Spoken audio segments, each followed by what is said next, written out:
new beginning. Welcome to the Grief Dreams podcast. My name is Sean Ram alongside Dr. Joshua Black. Thanks for tuning in. Really appreciate it. To all our listeners across the globe, really love having you guys here listen in with us and hope you enjoy it.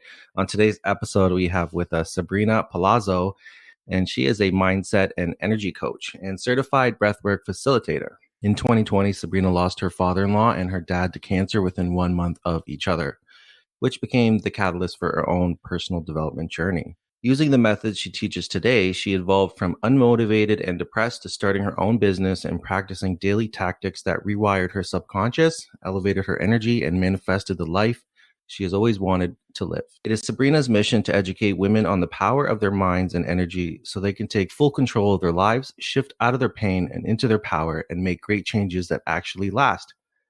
And her website is selfhealingwithsabs.com. Sabrina, welcome to the podcast. Thank you. It's great to be here. Thank you for having me. I always love when I get people's bios because you see a side of the person that you didn't really know. And so like we met through Instagram, and there's some of the stuff I don't know. So I didn't know that you, before you started your own business, you had a serious career change also with the losses all like combined. And so I'm really curious about who you thought you were prior to the major changes and what your goals were at that time before the losses. Yeah, I love that question. I just laughed when you said who you thought you were, because it really was these losses that made me take a deep look at my life and really figure out who I was. So prior to all of that, I was in sales. I've always been in sales. I've always just been super motivated to run my own business, in a sense. And, in sales, you can do that. And I always just thought that was my trajectory. I actually worked with my dad in a very small company, but he was my mentor. And so prior to losing him, I was actually working with him in sales. And obviously no one ever expects to lose anyone they love, let alone their parents, so early on. And really within such a short amount of time, my life changed. And I went from thinking I'd be in sales working with my dad and for my dad for, the rest of the foreseeable future, to really, losing him, losing that title, losing my job, and having to really decide, what I wanted to do with my life. really quite the journey. It's interesting how, like, I look back at my own life. I'm like, if my dad didn't die, I probably would have been an elementary school teacher, because that's what I was planning to be before he died, and that's what he wanted me to be. And so it's really interesting when loss hits on where it changes our career paths, but also how we see ourselves. And so when you look back at who you used to be, because I know you changed, what do you see when it comes to your mindset and how you viewed things? Were you just going with what was available? Like, how did you view life? Yeah. So I was really lucky. I'm still lucky too. I still feel my dad around all the time, but when he was alive, I was really lucky to have him as a mentor, because he really loved life. And he was always, from when I was little to high school to college to then working with him, he always told me, don't sweat the small stuff. Life is short. Make sure you're doing something that you're happy with. So I always had a pretty good foundation when it came to mindset, but I always knew in the back of my mind that it was a pipe dream for me to run my own business, to be a coach. I didn't know what kind of coach I wanted to be, but I knew I wanted to be in that space. But, I was comfortable, and I kind of lived within my comfort zone. And especially working with my dad, who I had such a close relationship with, it was just easy. And yeah, I just pretty much lived in my comfort zone. And I've been very blessed to have, a 9 to 5, always have a 9 to 5 and an income. And I just never really pushed myself outside of those limits. And so obviously when you experience a loss, that completely changes your life, and it forces you to step out of that zone of comfort completely. That zone of comfort is no longer there. So beforehand, I really just was not really pushing myself, which is kind of hard to say out loud. But thank you for asking that question. What are some transferable skills for you with your old job, being a sales rep, and what you're involved in now? Yeah, that's a great question. I always felt connected to sales because I loved connecting with people. And I felt like I just always in sales, one of my strengths was just being able to relate to all different type of people and connect with them on a deeper level. And sales is all about relationships. So I've definitely brought all of those skills and, those strengths over to coaching. Just it's a much different setting than sales, of course. Yeah, I would imagine that, having the confidence in your own voice and being able to speak about something confidently, which is, the products and services you're providing, would be a great benefit in terms of having the confidence and voice to kind of talk to your clients.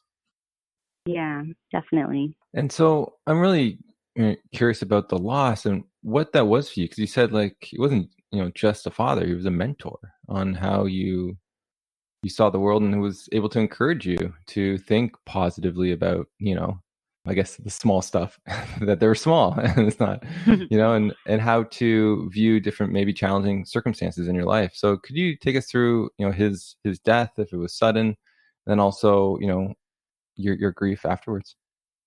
Yeah. So, it's interesting. My dad was diagnosed July of 2019 with advanced stage pancreatic cancer. And so, of course, any type of cancer diagnosis, you never think that'll happen to anyone you love, anyone that's close to you.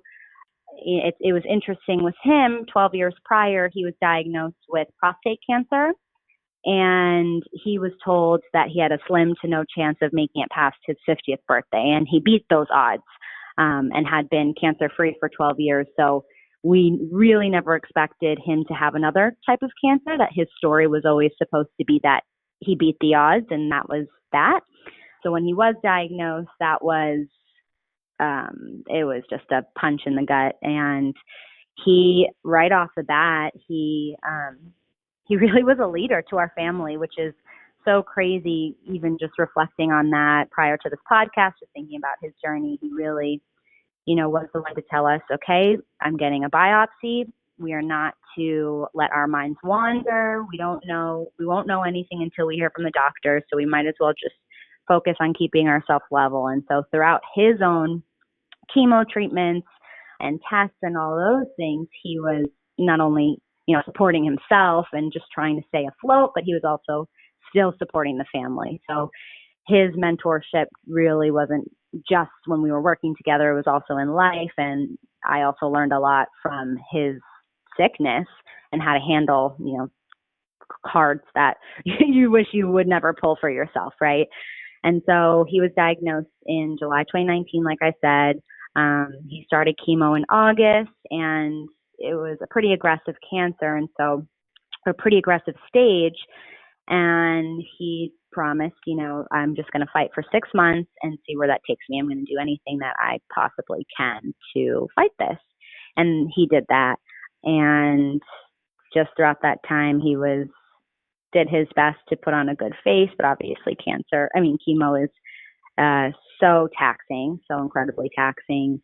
And it was February of 2020 when he was told that, and this is actually quite an important part of his journey and our journeys, he was told that his chances of living a regular life in the future, even 6 months, 1 year down the line, were slim to none. He was told that he wouldn't be able to, if he kept up with treatment, he wasn't going to be able to have energy to go to CrossFit or to have beers with his friends or to walk the beach. And he just realized that wasn't a quality of life that he wanted. And so he made the brave decision to enter hospice. So it was a really interesting time because, I would have had him that way forever if I could, but he really knew what kind of quality life he wanted. He felt like he had lived the life that he had wanted for himself. He didn't have any regrets, and he wasn't going to put himself through that. So he made that brave decision. And hospice, even though it's such a scary word, and at times it was such a scary experience to be a caregiver for someone in home hospice, he really, once chemo's out of your body, don't have those toxins, right? So he was able to actually enjoy the time he had left with his family. So while his death was really taxing, obviously it was a gift that he gave us, which was the gift of being able to enjoy his last moments with him and truly just be present in the moment. And that gift is priceless. Wow, that's beautiful that he was able to make that decision and to allow you to have those moments together, right? Where the quality of life is much better, and to be able to have like additional moments. And so how long, because he went in February to hospice, how long until he died? So he went into hospice February 18th, and he passed away on April 21st. So it wasn't long. Wow. Yeah. And so that is actually right during the pandemic. So what was it? Were you allowed to see him in his final moments? And was there a funeral? Like, it's such a difficult time to have suffered a death, just because of the restrictions that were going on at that time. Yeah, it was definitely right at the beginning of the pandemic when no one really knew what was going on or the severity of it. There was a lot of fear in the air. He actually did home hospice, so he was home the whole time. And my sister and I moved home to take care of him with my mom. So we were actually in quarantine with our whole family, which was just another beautiful gift.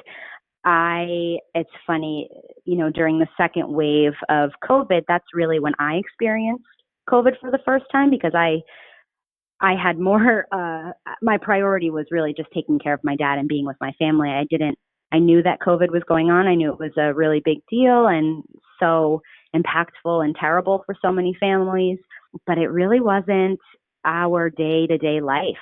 So while I knew what was going on, it was interesting. It was happening parallel to our experiences at home, if that makes sense. Yeah, that's very interesting. So just looking at the timelines, it seems like you guys celebrated your dad's birthday before he passed. It's March 7th, which is actually the same birthday as my mom. Oh. And you recently obviously had his birthday. What was that like going through that? Yeah, we still feel him around. This past year has obviously had its ups and downs. I really do feel his energy around. I know we'll talk about this later, but I definitely do have dreams with him in it. I still receive signs from him, so I do feel his presence. And his birthday was actually a celebration of him, and we got together, our family, safely, our immediate family, as safe as we could, and we celebrated him. So it's actually really beautiful, and we know that that's what he would want. So it's easier said than done to not have that be a sad day, but it was actually a really beautiful day.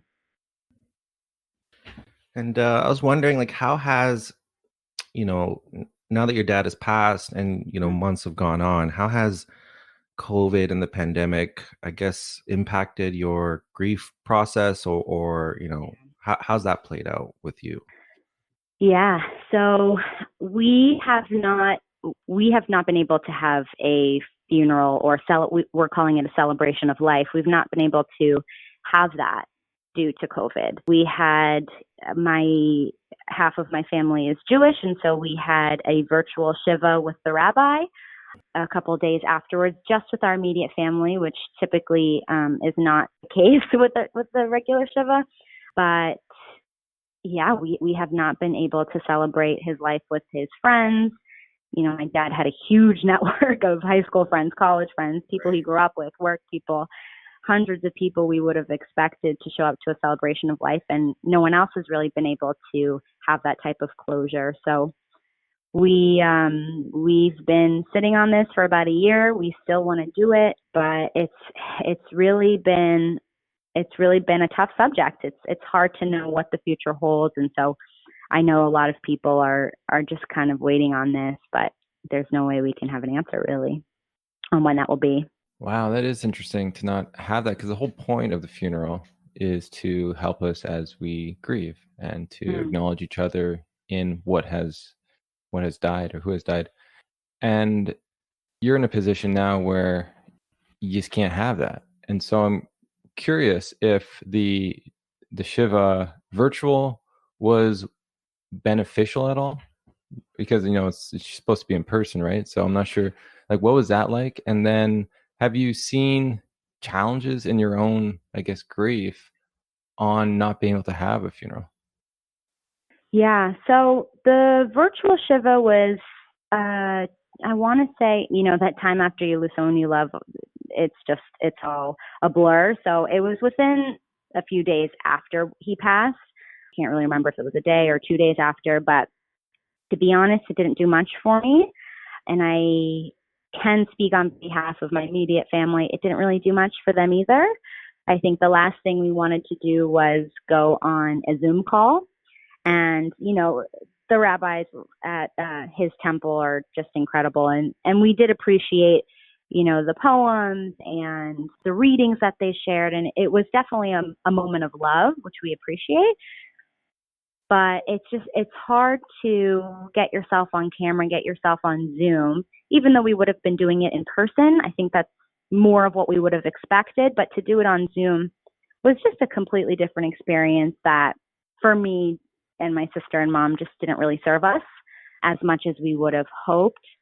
So we really knew that the pandemic wasn't going to end anytime soon. And so we kind of had to take matters into our own hands. We did spread some of his ashes in special places that mean a lot to us.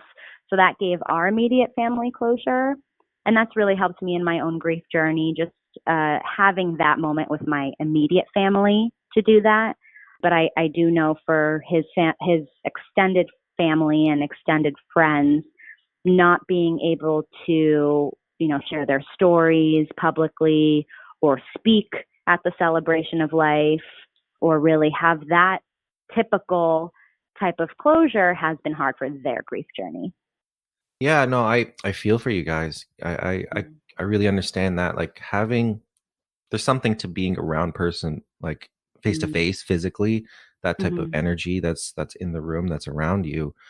I think all of us, to some degree, obviously a lesser degree, are experiencing that in our own lives, like trying to meet up with friends through Zoom calls or what have you. I think I don't think we'll understand the full consequence of what's going on to us right now until maybe in the future. But it's tough, and not having that face to face energy and whatever is going on there when you're around people who are grieving with you, and also the extended friends and family who want to pay tribute and express their condolences and emotions. Yeah, I can imagine that being very difficult for everybody all around. Wow. Mm. And so I'm curious about your signs, because that's one of those things that you talk a lot about on your Instagram, and I think you have a course on that. So I'm curious about your journey with that. Were you expecting to have signs like right away? Did they not come and you get sad? Did other people share them and you got jealous? Like, what were your I guess expectations, and also your experiences with signs, and then also the dreams? Yeah. So, no, I was not expecting them. My mom is quite spiritual. My dad was not. I have an aunt who is quite spiritual, and I leaned more towards that, but it wasn't really a part of my day-to-day life prior to his loss. It's funny. I actually, a little before he got diagnosed, I ordered a book called Signs. And I think I heard it on a podcast. It just came into my life and I thought it was interesting. This was before my dad was diagnosed. I had no idea what our journey was going to be. And so once he passed, I remembered I had this book and I started reading it. And so his cousin is basically a sister of his, and she is very connected to the other side. She's very spiritual, and she was telling me that, she hears from him. And so all I wanted to do was just hear from him as she was. And so I was reading this book. I was, just diving into this other world that I hadn't really dove into before, of signs and of universal energy. And it was my aunt who actually called me while I was reading this book and said, "Hey, I know this might sound weird, but I have a message to you from your dad. And he wants you to know that he's aware that, you out of the whole family are struggling the most, and he's going to be sending you something. No one knew I was reading the book.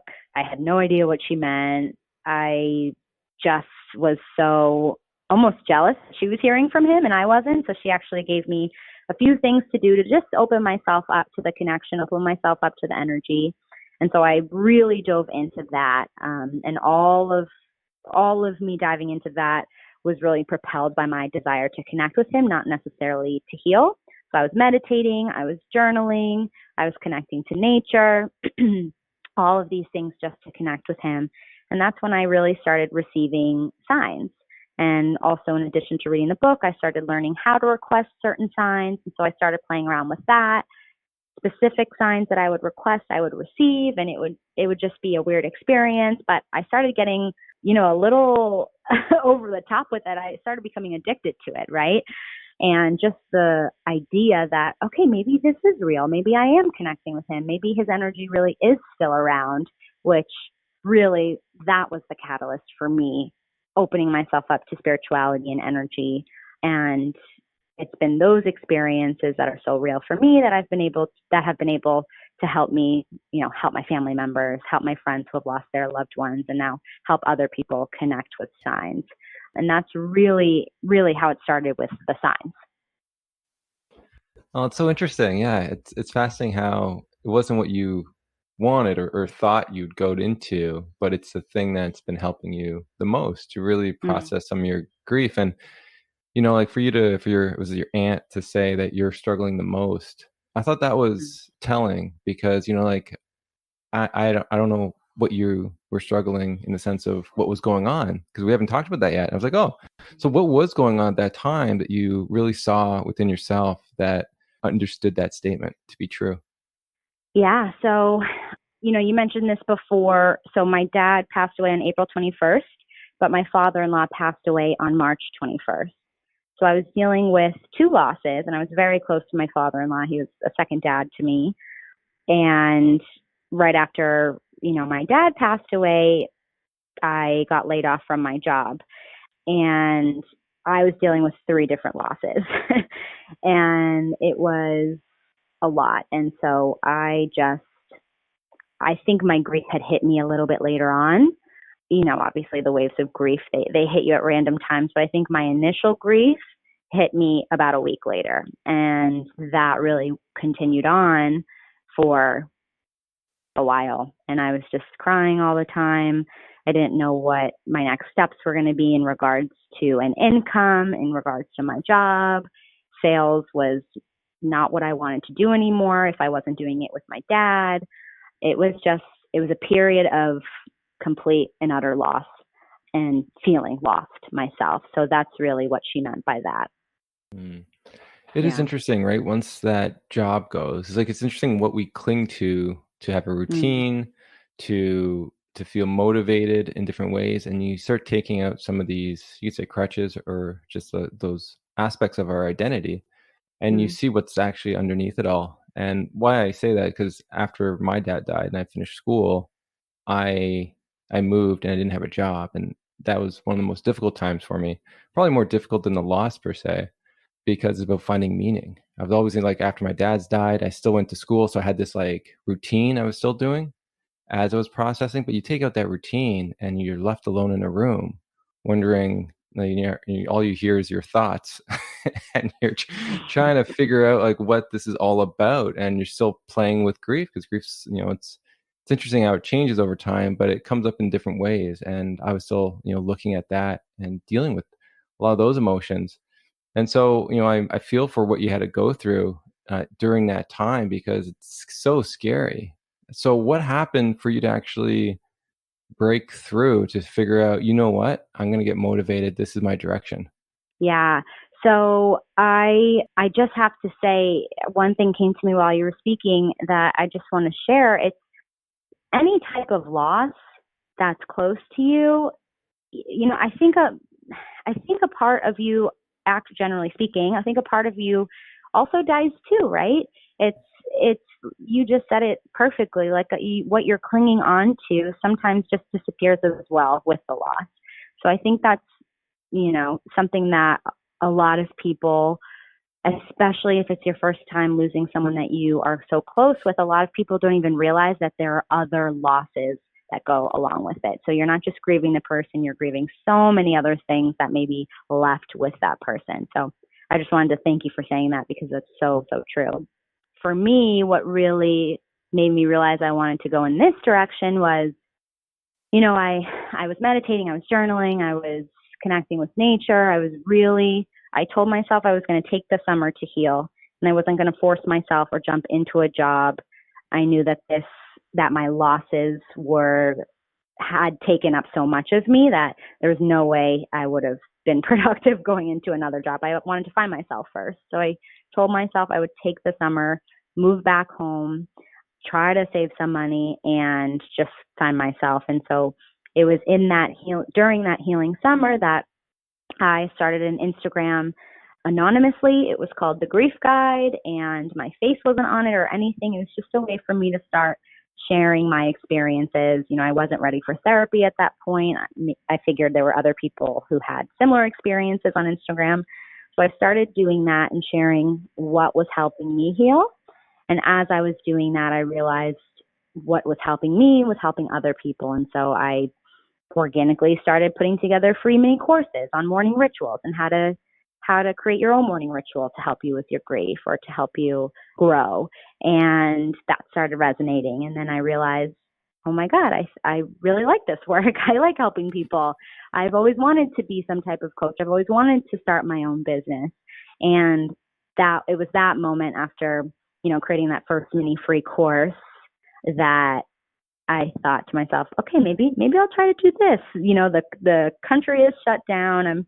I don't really have anywhere else to be. I'm lucky enough to be living at home right now. I got rid of my apartment.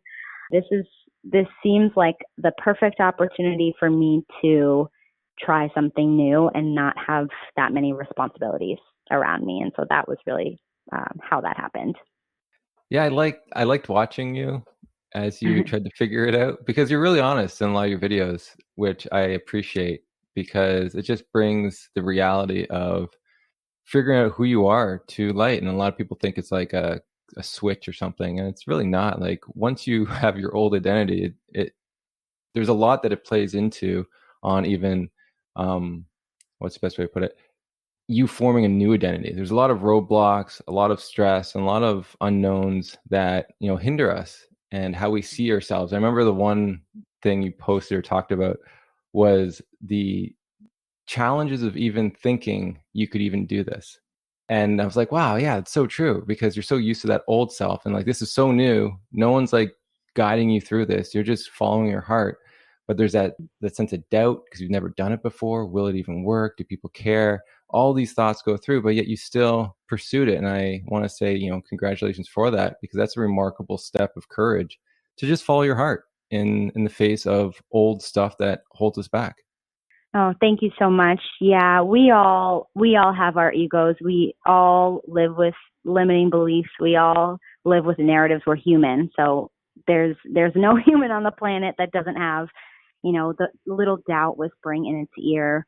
But I think it's just so important to do your mindset work, do your energy work, do your soul work all at the same time, because if you can do that, then you can tackle a lot of obstacles and really just be clear on who you are and what direction is good for this moment, because your paths change all the time. And so what are just some quick tips people can do if they're wanting to, I guess, challenge who they see themselves as and what they desire in the future? Yeah, that's a great question. So one thing that I always tell people is to just start by writing a letter to yourself.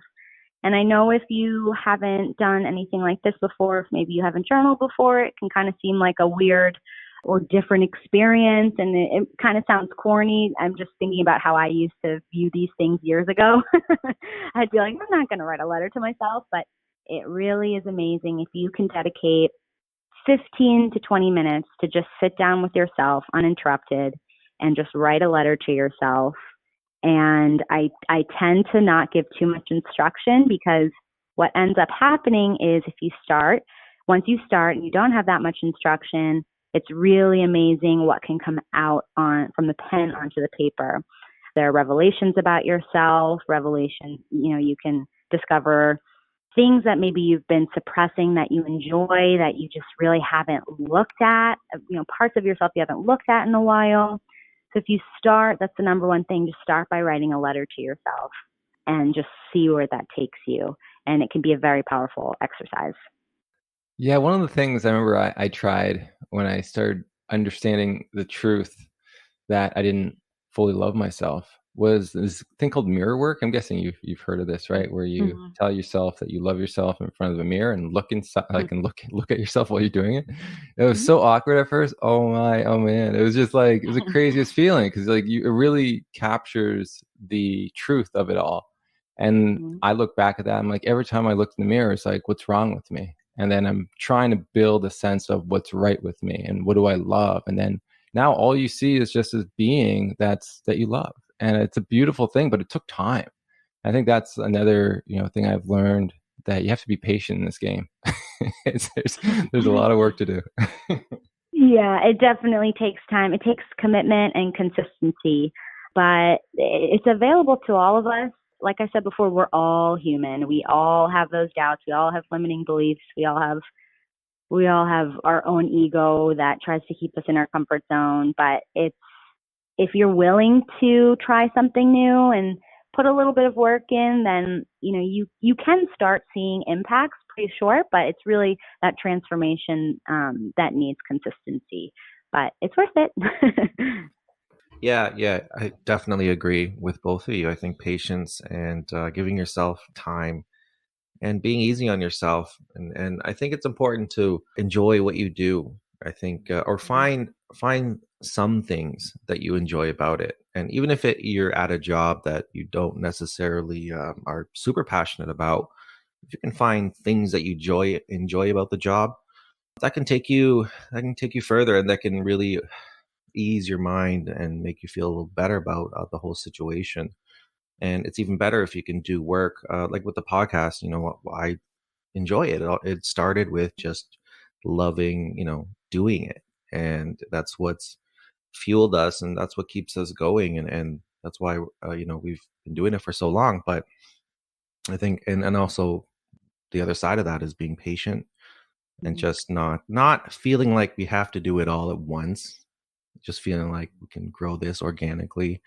And that's what I'm hearing, when you're talking about what you're doing, and just starting in a place and just enjoy doing it, and then see what comes out of that. Exactly. Yeah, it's all about the bigger picture. Yeah, Sean, that's interesting. I remember the podcast starting off. I was so nervous. I didn't know what we were really doing, but also if it was going to succeed. And so it really brings me back to those times. And like, look at it now. It's one of the most beautiful things that I love to do every week. And it just keeps me grounded. And I'm like, wow, like by facing that, like over the years, because it wasn't like we're both comfortable in front of the mics and this is what we did. Like, I know I can speak for myself. I was very nervous, very shy individual. And to then have to listen to yourself speak on a mic, and then feel confident enough in yourself to ask the right questions. There is so much going on in just sense of your own identity, just being behind a mic. So, 5 years later, it's amazing how much you've developed, but how much your love for what you do has grown as you became more and more confident. But that's like with everything in life, right? Like, so with what you're doing, there's always those challenges for anyone who starts something. You have to sort of really spend the time to work through some of those emotional challenges that come up, and just not to give up. Yeah. And I, that goes for anything. Like if you want to learn to make soap, or, and sell that, if you have dreams in yourself and visions and goals, try not to get carried away or discouraged quickly, because you will face hurdles, and there will be little bumps along the road. But I think what carries you through those hurdles and those bumps is the initial spark of why you want to do in the first place, is the enjoyment of it, is the passion around it. And I've said this from the beginning, whether we have 50 downloads a month, or, 5,000 downloads a month, or 10,000 downloads a month, I still get enjoyment from each episode. And that's what will sustain me in the future to do it, is that passion. And that goes for, any type of business or anything. And the other thing is things can seem daunting when you first start, because there's a lot to learn, especially, whether, again, any type of skill, or making things, or selling a service of some sort. But what's crazy is, you start the journey and then you look back and it's been 5 years and you're like, wow, I've picked up all these skills along the way. And now you can look, and that's what life is. You started this business recently, within a year or so, but that experience isn't just you're not starting fresh. You've carried with you since you were born, essentially, all these skills to prepare you for this moment. So you have something in your bag already. You're just picking up more on the way. Yeah, exactly. I think also, it takes time and it takes a lot of effort and energy. And it's so scary, as you mentioned, at first, and can feel so hard at first. But if there's one thing that I've learned, and is really the central theme around my business, is that life really is short. And that's such a cliche statement. But when you have these losses, it's easier to make changes in your life when it seems like everything is kind of going okay. I think about this conversation I had with a friend. She was like, my life is really great right now. Like, I have a good paying job. I kind of enjoy my job. I know there's more out there for me. I just know that everyone will question me if I make this change right now to pursue a different avenue. And I told her, like, the best time to do that is now, because don't wait for something terrible in your life to happen to make a change. That doesn't mean that it's not possible. Obviously, it's possible. I waited for 3 losses to make changes in my life and step out of my comfort zone. And it's hard to build a business and grieve at the same time.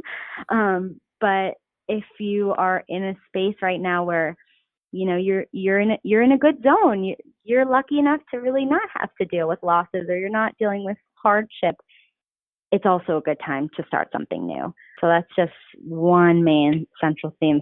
Life is short. So if you have something that you want to be doing with it, if there are things in your life that make you happy, pursue it, because tomorrow is definitely not promised, and your life can really change in a moment, unfortunately.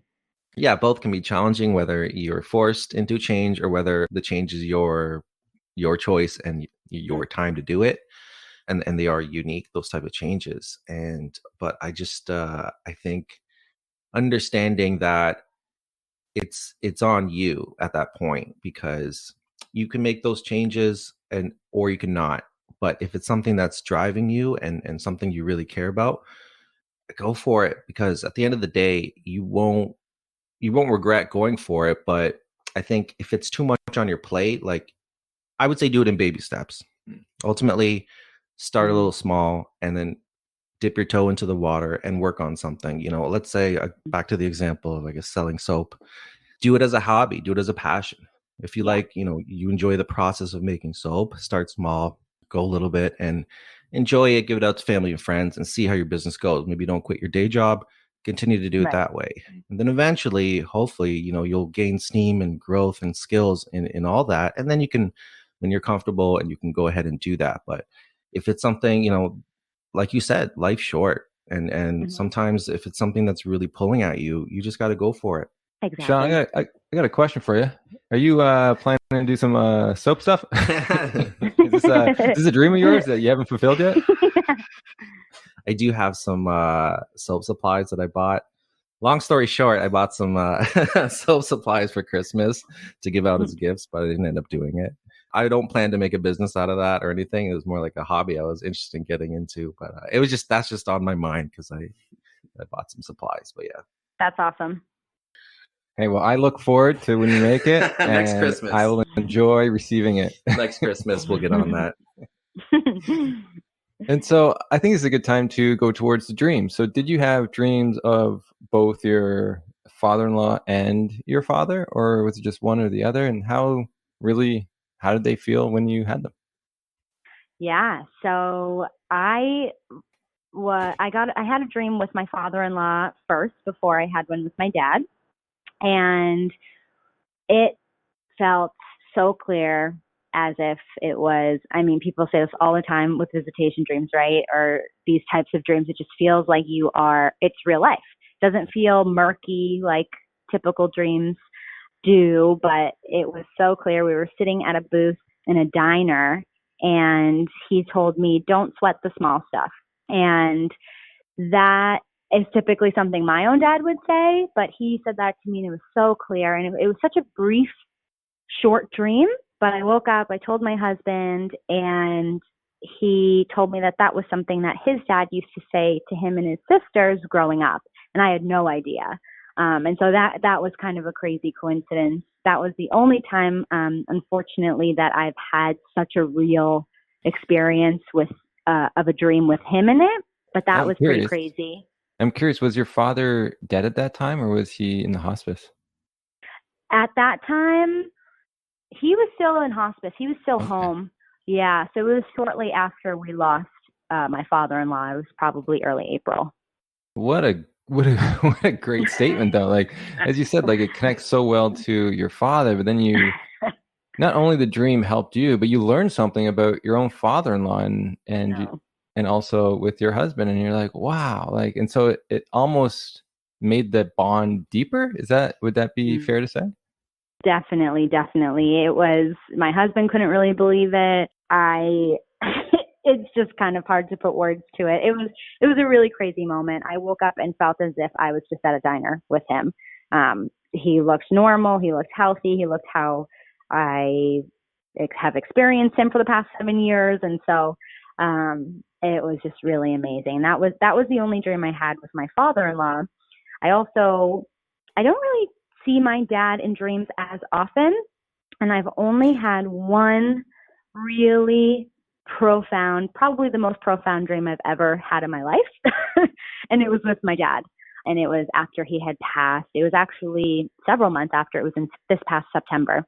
And at that point, I was really into meditation. I was meditating every day and really open. At that point, I had spent months, researching signs, researching spirituality and receiving signs. And I just felt so connected to him by this past September. And so I was just obviously in a much different state of mind than I was right after he had passed. But I remember it was late September and I hadn't really felt him in a while. And I was so desperate to have him show up in a dream because I knew that other people had those experiences, and I had one with my father-in-law, but I had yet to have one with him.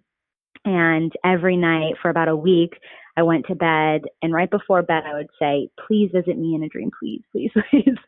Or please, like, I need to have an experience like this. And then I did. And it was really, I will never forget it. And I remember it as if it happened yesterday because that's how real it felt. And so the dream was, I was in someone's backyard, a family friend's backyard with my mom and our family friend. And I noticed the neighbor next door was just doing her, working on the flower bed out front.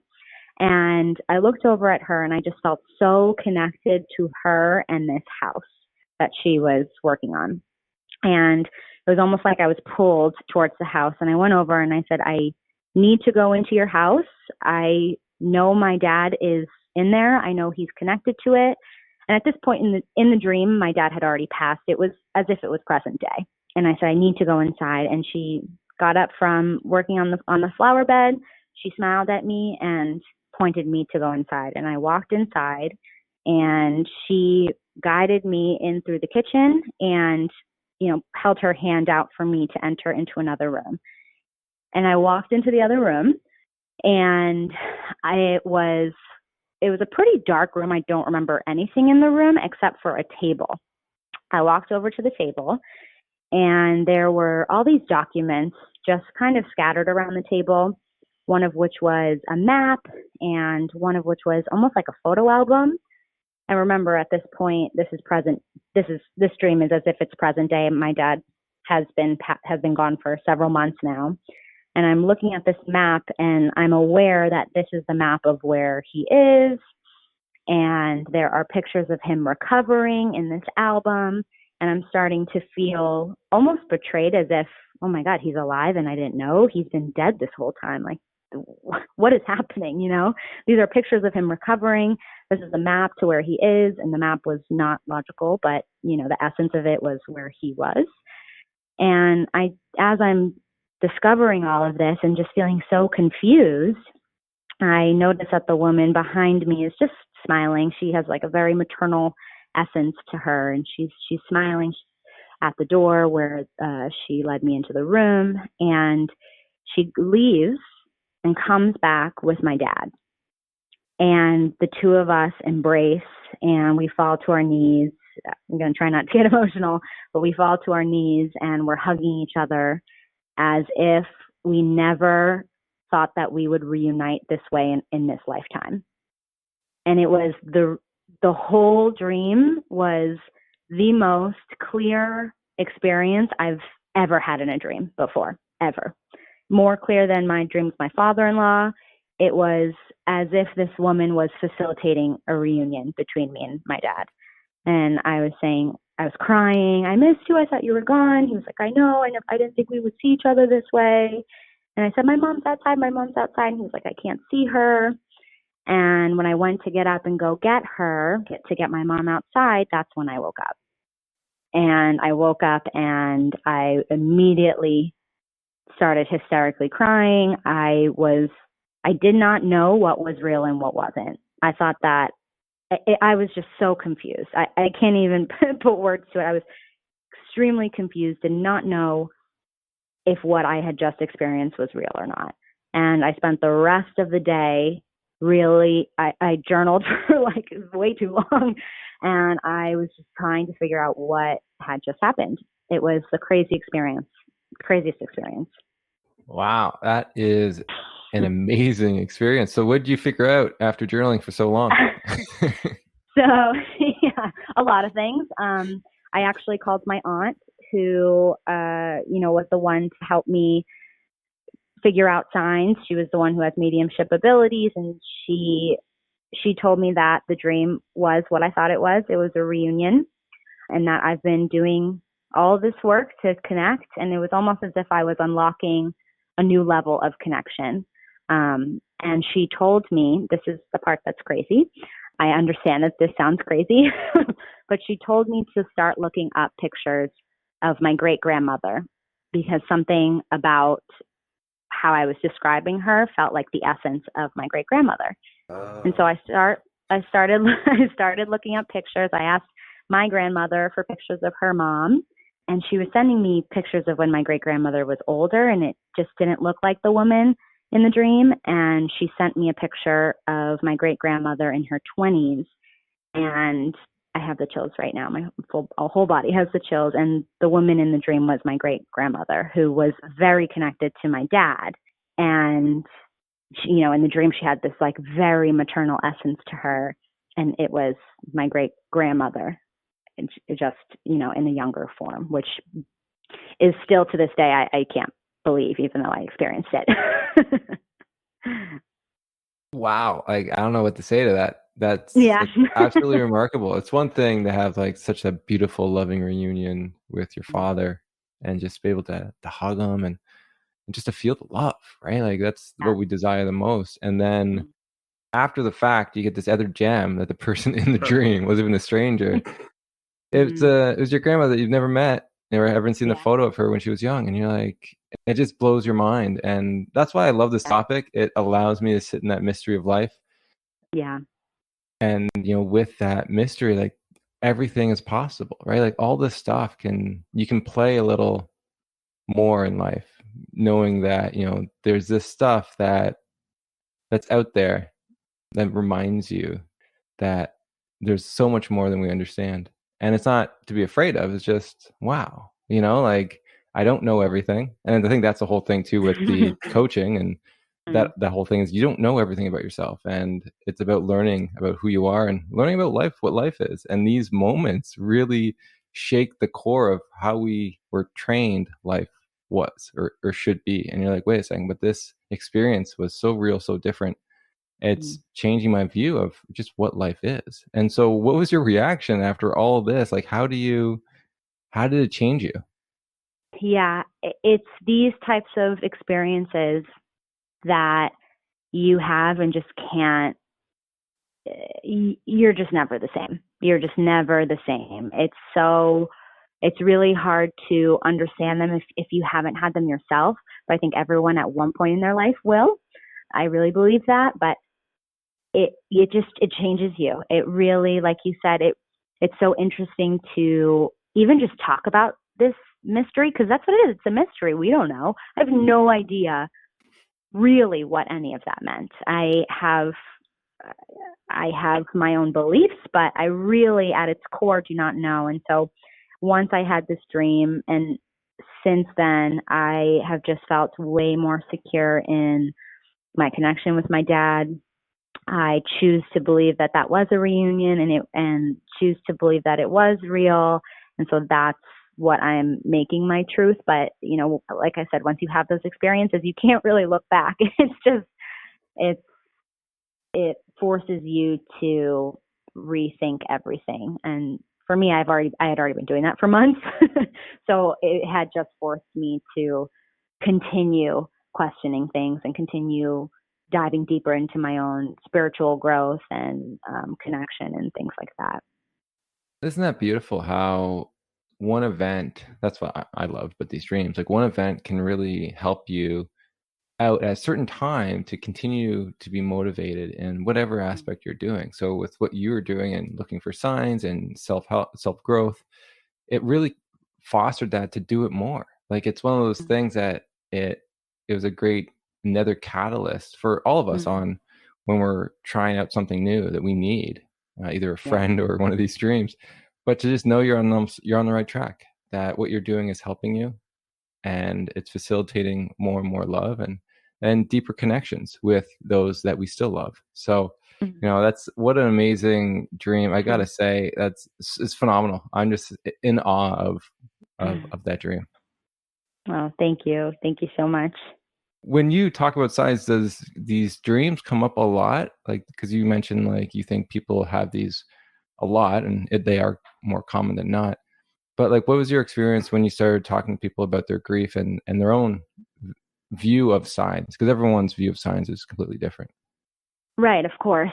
When I talk about signs, I don't necessarily talk about dreams as much, because I just don't really receive that many, so I don't feel comfortable talking about them as much. I'm comfortable talking about my experience, of course, but when it comes to signs, what I have realized is that more often than not, people who have lost someone they love believe in signs, or want to believe in signs, or want to experience them, but they feel nervous going for it. What if it doesn't happen and then I get disappointed? But they also tend to be afraid of judgment, which is something that is obviously really sad, because when you lose someone you love, all you want is just some type of connection, whether, any type of connection. You just want to hear from them. And if there's a way that you can through signs, then that's great. But if you're not really surrounded by people who believe that, which is totally okay,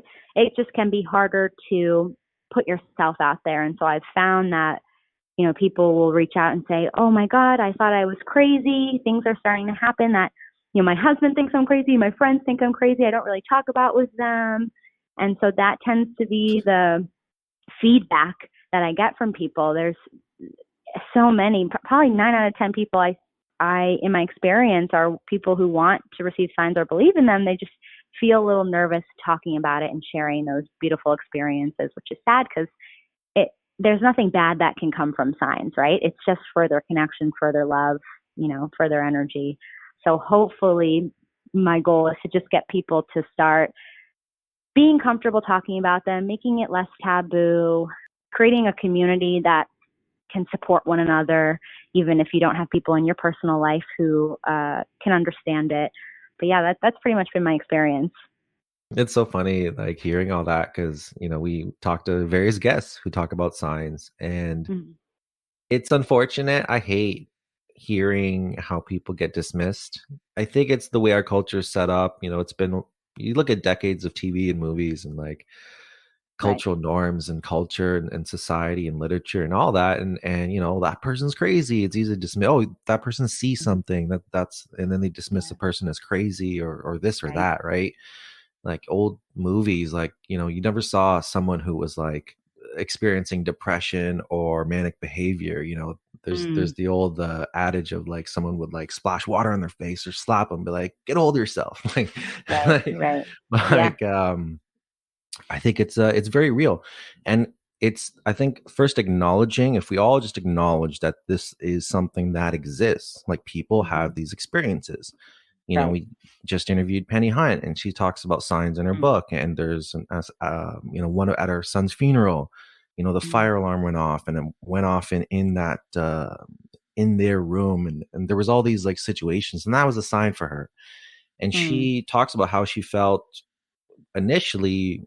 She felt insecure writing about it and sharing it because of what people would think, and that's sad, because it's true. People will say some things, and that even comes down to sharing death, in a loss of some sort. Like if you have a pet die, a lot of pet owners are they don't want to share that because they don't want to get dismissed, because it's so painful when that does happen.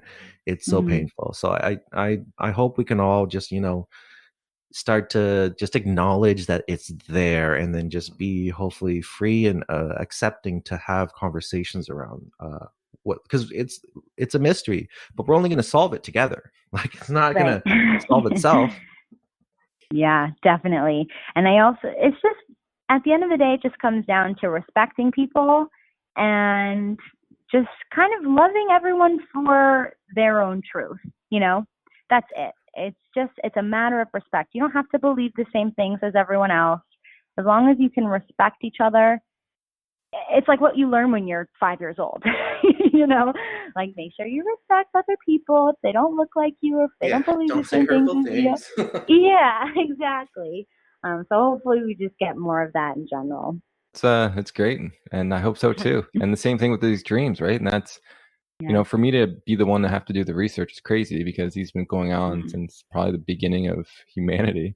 But yet no one, really want to take the lead. And our culture has hindered the sharing of them and the different ways that they've talked about these dreams. And so it's just like we're at a time where people need to know that they're not crazy, that it's part of the grief journey, and to experiment, to sort of see maybe this is helpful in some way. And you don't really know until you try. And that's the whole thing of with grief, is trying new things and seeing what works and what doesn't. And so our last question that we always like to ask when it comes to these dreams is, if you could have a dream tonight of someone who has died, who would that be and what would that look like?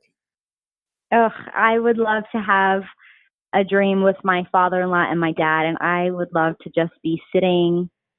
And if my husband could be there, that would be great. I don't know how that would work, but I would love to just be sitting in our back deck, just sharing a beer. Something so simple, but would be really, really incredible to experience. What kind of beers are you guys working with? IPAs, Trillium, specifically out of Massachusetts. Oh, that's nice. I like that. And I can so I can hear one start saying, don't sweat, and then the other one finishes the small stuff. And they all high five and look at you. Yeah. And then the curtains close. That's awesome. I'm curious, has your husband had a dream of his father or your father? No, he hasn't. He has not. It's interesting because we're going through the grief process at the exact same time, and my grief journey is different than his. We respect each other though, but he hasn't had any dreams. He has had signs though, which he can't really wrap his head around, which is amazing. So anytime he gets a sign, I'm just super pumped for him.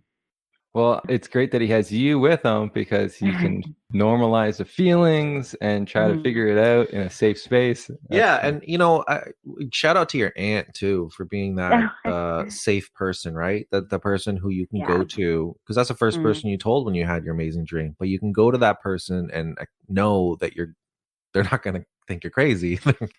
They're there to support you, which is big. I think it's huge. Exactly. Thank you. I'll let her know. She's my new mentor. in so many different areas of my life. And she knows I was coming on this podcast. She thinks it's awesome. Oh, nice. Yeah, I sent her the link to you guys, and yeah, it's just nice to have her for sure. It's nice you found a new mentor. I'm curious though, what does it feel like to be a mentor to others? I love it. I feel like this is where I was always supposed to be. You know, I've always had little visions of this, and now that it's happening, it just feels so right and so aligned with really who I'm meant to be. And I just am very grateful for all the people who have put their trust in me and have allowed me to facilitate their growth, whether it's through breath work or other types of coaching or signs help. And it's just amazing. It really is. And people are awesome.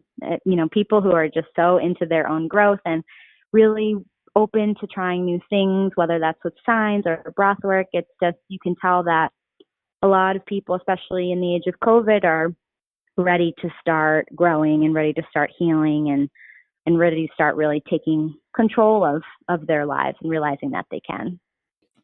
Is it still scary? Not really. Not anymore.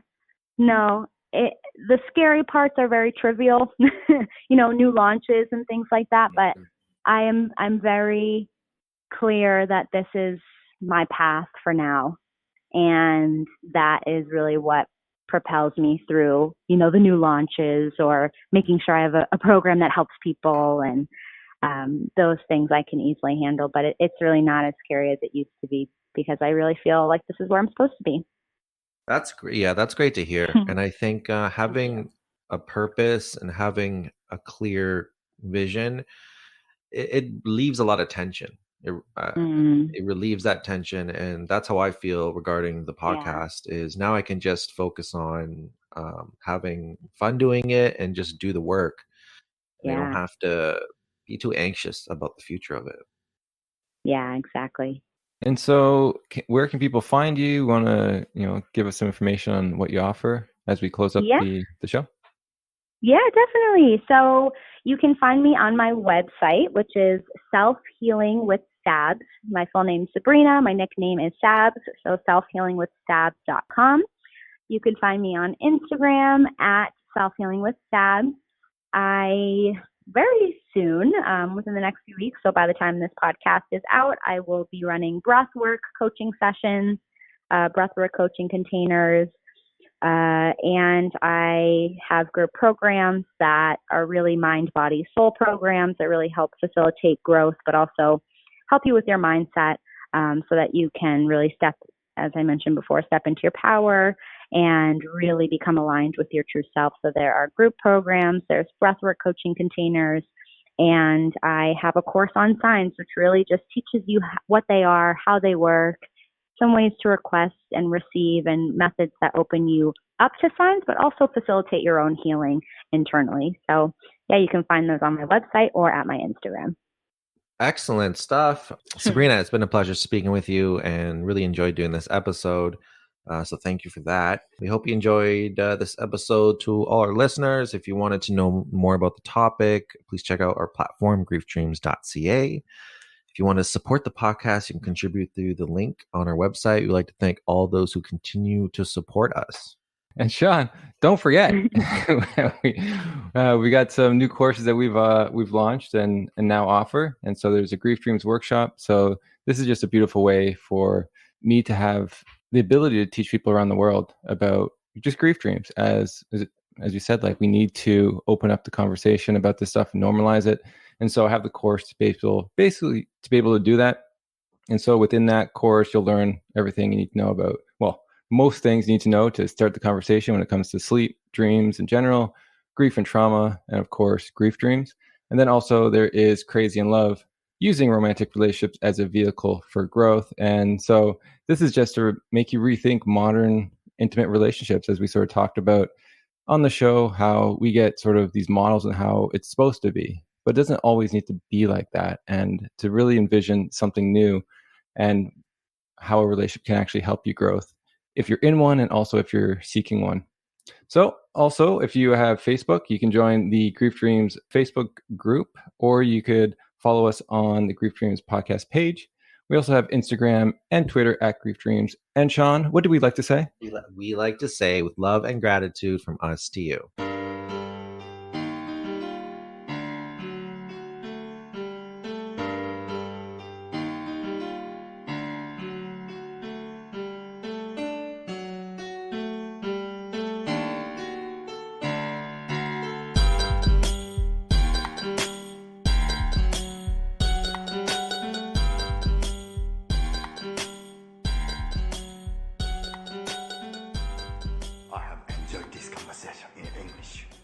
I have questions.